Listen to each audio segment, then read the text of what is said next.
So finally, after years of talking about it, I built my first machine and it is a beast. i7-3770K, 32 gigs of RAM, solid state drives. Most of the performance scores were close to perfect. I built it like 10 years ago and I kind of haven't used it since the beginning of the pandemic, but I recently revived it. But about 10 minutes ago, I went into my room and it was off even though I left it on. So I said, did I turn it off? I don't remember turning it off. Well, let me turn it back on. I push the power button, nothing happens. That's kind of strange. Did I flip off the power supply? Why would I do that?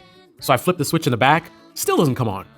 So to not turn it on, I got no lights. So I look at the surge protector. Did something happen and it reset? I just need to flip it? But then I noticed that I have another device plugged into it and it's fine. It's just the computer that's off. What's really going on here? Why is my computer off and why can't I turn it back on? Did she die on me? So I sat and thought about it for a second and then I said, is it even plugged in? I don't know why it wouldn't be plugged in. It was plugged in before. Surely enough, computer wasn't plugged in. Now what exactly is happening here? I'm the only person here. Definitely did not unplug the computer, but factually it is unplugged. So I solved the issue. Now the computer is booting up, it's fine, but how to get unplugged? Well, the cat did it. It has to be. The cat did it. The cat unplugged my computer. Now, clearly it wasn't plugged in properly. If the cat was able to unplug it, I would presume. But regardless, it was the cat.